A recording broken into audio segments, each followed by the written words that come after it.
Good morning, everyone. It's lovely to be coming into your lounge rooms today, or wherever you might happen to be. I hope you're travelling well. The psalmist invites us to rejoice in this day and every day. This is the day that the Lord has made. Let us be glad and rejoice in it. I wonder if you feel glad today. Are you full of rejoicing?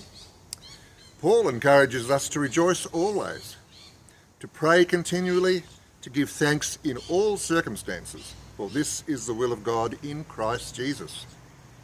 Really? I'm seriously supposed to rejoice always, to give thanks no matter what I'm going through, even when I'm unable to get out and do the things that I love, more importantly, to see the people I love. Even when we are living with anxiety about this virus, when everything is so uncertain and out of control, how am I supposed to be grateful in a time of suffering and crisis? I know, it sounds ridiculous. But actually, if we are not to be dragged down into the depths of despair, being thankful is a vital practice, a spiritual practice. It's not pretending that all is rosy, when it's obviously not.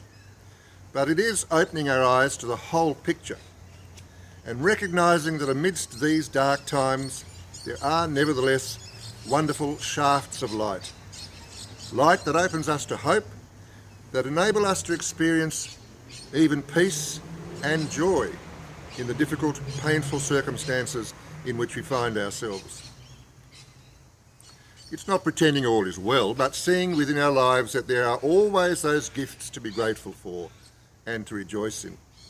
And there are amazing new things to be grateful for if we only slow down, maybe turn off the TV and radio and all the other devices we use to keep away the silence. Maybe then we will notice how much there is we don't normally see, or hear, or smell, or touch, or taste. Many of us find being silent and being alone really difficult to cope with.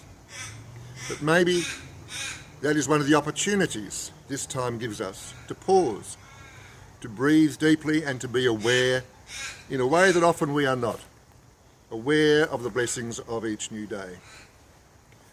I'm honestly not a great gardener, but I'm finding more and more beautiful things to marvel at in our backyard.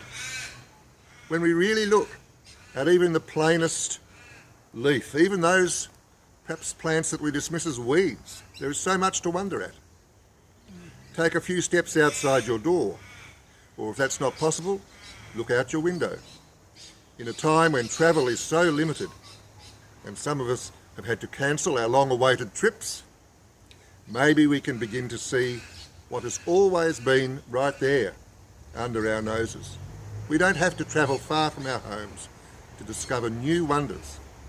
Nature reveals the abundance of beauty and creativity that God surrounds us with.